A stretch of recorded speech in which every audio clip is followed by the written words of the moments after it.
Cuando ayudamos a nuestros niños a dialogar, escuchar al otro y plantear diversas soluciones a los conflictos, estamos reforzando sus aprendizajes en ciudadanía, comunicación y matemática.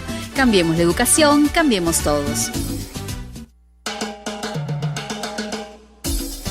Regresamos con la buena educación, y si a tu hijo le gusta la pintura, atención, avísale que pueden mostrar su talento artístico a todo el país participando en el 5º Concurso Nacional de Pintura 2013, Pintando un Perú sin Drogas, que organizan Cedro y USAID, esto con el auspicio del Ministerio de Educación. Pueden participar estudiantes de secundaria desde el 1º a 5º año y solo tienen que entregar un dibujo o pintura sobre cómo decirle no a las drogas. Los participantes tienen hasta este 31 de octubre para entregar sus trabajos en la dirección de su colegio, y el 22 de noviembre se van a publicar los finalistas. El 29 vamos a saber quiénes son los ganadores. Bueno, un comentario, nos acaban de enviar un comentario, una consulta desde Arequipa. Una señora desde Arequipa, gracias por dejar esta consulta. Ella nos cuenta que tiene un hijo de 13 años, que antes, dice, se comunicaban muy bien, y si él se portaba mal pedía disculpas, pero ahora no quiere, y si ella le pregunta qué le pasa, el hijo responde nada, y ya no se comunican bien. Hoy esta situación me parece muy conocida. Así es. No, para decirle a las mamá de Arequipa que ha llamado a su hijo de 13 años, que ese momento también tiene que ver con el proceso de crecimiento de su hijo, ¿no? Que no se asuste. Así es. O sea, que ellos quieren autonomía, quieren su privacidad, es fundamental. Y además ellos mismos están tratando de entender qué les pasa consigo mismos, entonces necesitan como un espacio más suyo, ¿no? Entonces, por ese lado, nos exige, porque los papás vamos aprendiendo también, van creciendo nuestros hijos, nosotros vamos aprendiendo también a ser padres con ellos en sus etapas, ¿no? Y bien, Esperanza de Surco, como mamá, como abuela, gracias por compartir también tu experiencia. Ella nos contaba lo que hacía con sus hijos, ¿no? Cuando ellos se peleaba, nunca permitía, dice, que vengan a quejarse, sino que ellos resuelvan solo sus problemas. Así es. ¿Está bien eso? ¿Eso podemos hacer? Yo creo que sí hay condiciones en la familia para eso. Me parece que esa es una buena salida. ¿A qué te refieres? Porque puede ocurrir, ¿qué puede ocurrir? Que no necesariamente, a ver, los conflictos siempre se dan en una relación, entre entre dos o más personas, ¿no? Pero si yo sé que mi hijo mayor tiene mucho más influencia, más poder, ¿no? Se impone frente a mi hija menor, yo no puedo decirle que lo vaya a resolver solos, porque siempre va a salir ganando quien tiene más poder.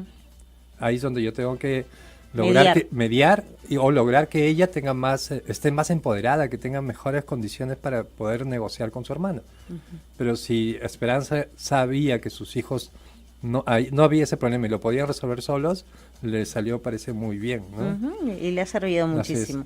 Bueno, y lo que nos comentaba Manuel, ¿no? Sí. Bueno, Manuel lo que ha señalado es lo que sucede normalmente en cualquier sociedad, es el conflicto que hay entre padres y adolescentes, ¿no? Y que yo diría que la diferencia de antes es que ahora hay más tecnología. Lo único, pero en realidad, como seres humanos, los conflictos son los mismos. Sí, porque cuestionan mucho a las nuevas generaciones, ¿no? Bueno, yo soy madre de familia también, de un adolescente, pero siempre se cuestionan, ¿no? Las generaciones del día de hoy no saben manejar a los hijos manejan a los padres. Yo lo que creo es que ahora sí hay más conciencia de derechos en los niños, ¿no? Ay, entonces, amenazan, ¿no? Te voy a denunciar. Y además porque se está estableciendo una relación cada vez más horizontal entre padres y niños, entonces eso hace que aparezca la voz de los chicos con más fuerza. Antes eran como los que estaban subordinados a la familia, a lo que decía el papá, ¿no? Eso ha cambiado, sí, ¿no? Y eso sí hace que tengamos que negociar permanentemente con nuestros hijos, desde que se levantan hasta que se acuestan, ¿no? Sí, y justamente Vilma Soriano nos escribe a través del Twitter de Capital. Ella nos dice: padres irreverentes ante las fechorías de sus hijos en el colegio, los protegen enfrentándose con las autoridades. ¿Será? Bueno, eso yo creo que hay que tener mucho tino, ¿no? Para poder manejar esa situación, ¿no? A veces es ahí donde los chicos también aprenden cómo es que se resuelven los conflictos, ¿no? Claro, cómo actúa el papá frente a las autoridades del colegio. Así es. Bien, más llamadas telefónicas, nos vamos hasta Arequipa. Gracias por llamar, Miriam, desde Arequipa. En Arequipa nos están escuchando en el 1140 de la AM. Hola, Miriam. Muy buenos días. Buenos días, Miriam.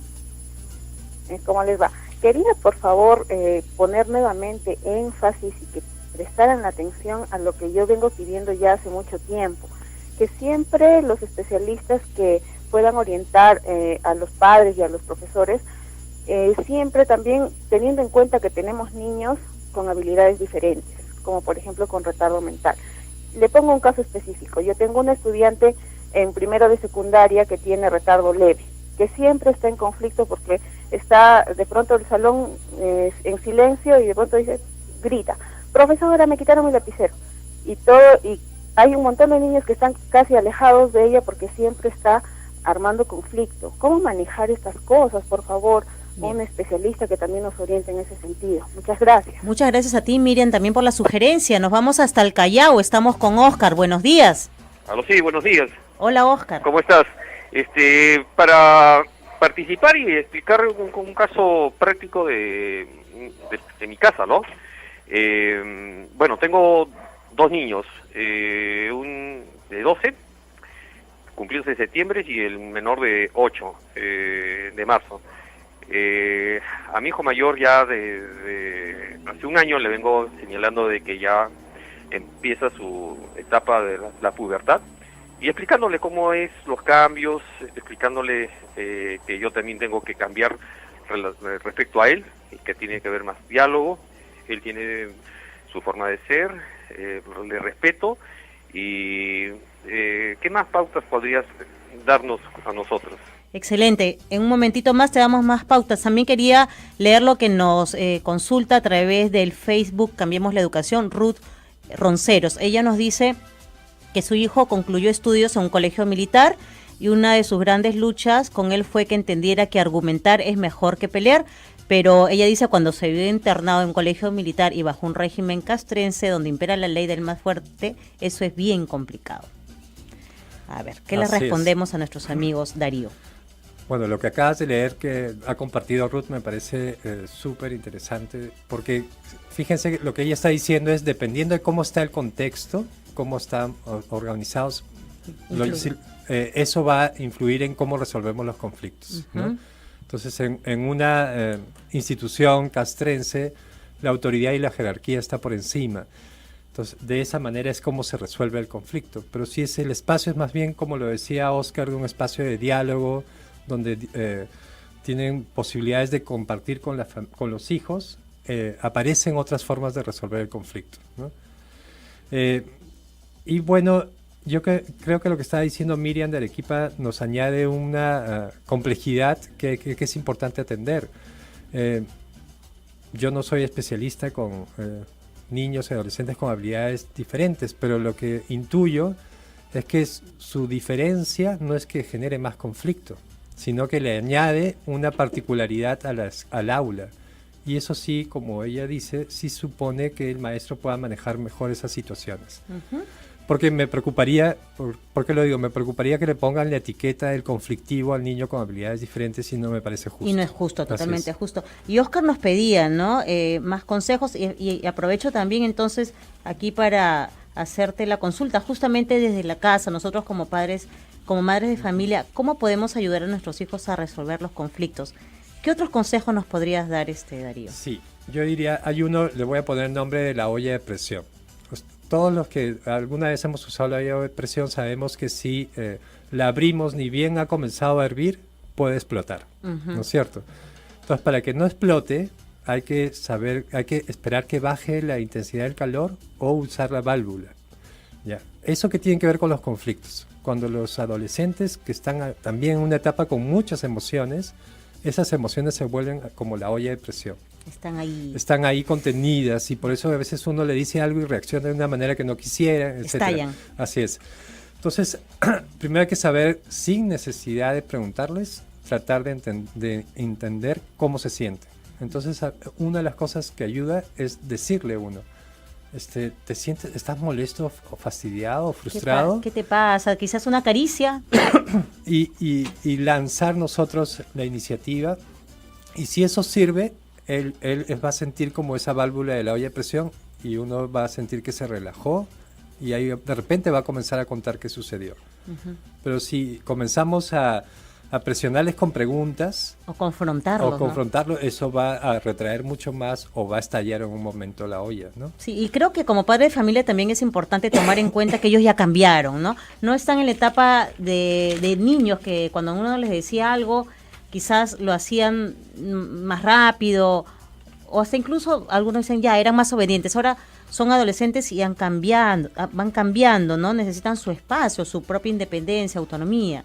Y además porque ya están construyendo su propia opinión y muchas veces es totalmente distinta a la que nosotros tenemos. Entonces, el crear un espacio de diálogo con ellos para ganar la confianza y reconocerlos como personas autónomas, eso es fundamental, ¿no? Bien, más llamadas telefónicas. Esta vez estamos con Luis, quien nos llama desde Santa Anita. Hola, Luis. Buenos días. Buenos días, Luis. Gracias por este programa. Bueno, mire, mi consulta es la siguiente. Yo tengo un hijo que está en segundo de secundaria. La pregunta es, ¿qué hacer en esta situación que le ocurre, por ejemplo, a mi menor hijo, ¿no? Nosotros somos una familia bien constituida, normalmente tenemos una comunicación muy fluida entre todos nosotros, con términos apropiados.